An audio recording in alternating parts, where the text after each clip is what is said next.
اما مردکی که برای سطرکنی و حجاب تاجیکستان گپ میزنه اوخی نون تا نمیدونم همی آواز تا میشنم کم کم نون تا بدونم که این منه خودت ده مراجعت کنم چکار داری به وطن ما چی کار داری به حجابی زنکای وطن ما چی فکر میکنی که حجاب پوشی و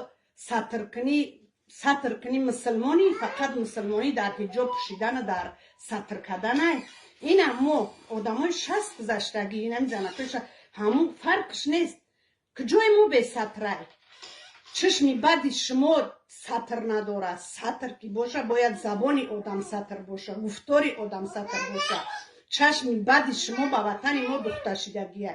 چکار داری تو به وطن و به تنج آرامی ما به وطن تنج آرامی ما علاو پیش میکنین همین آدمای یخیل به عقلی نمیفهمیدگی بعد هر راهی بد برای گفتارای شما میروند ما یگون مسلمانیم الحمدلله ما همه خلق تاجیکم شما هم مسلمان اینه که مسلمانی ما را شما را خداوند میدونه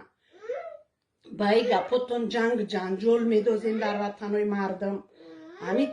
با وطنهای مردم چشمی بد میدوزین شمای نامسلمان این مسلمانی شما را نشون نمیده خداوند میدونه که کی مسلمان است کی مسلمان نیست با این گفتاراتون شما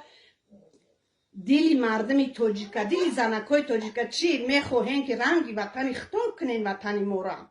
کودکای 6 ساله تونه مستفیدای 60 ساله دا میتین ابله همین کاری ابلهانه چیکار کرده پرزیدنت ما چیکار کرده وطنش ملکش آباد تنج آرام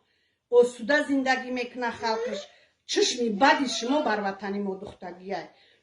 باید که چشم شما سطر باشه وطن زبان شما باید سطر باشه به سطر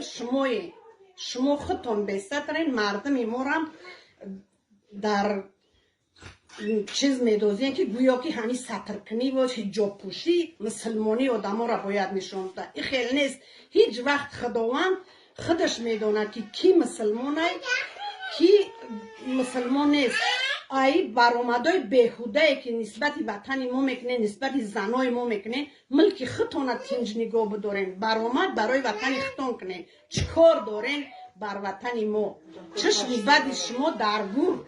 شما وری آدم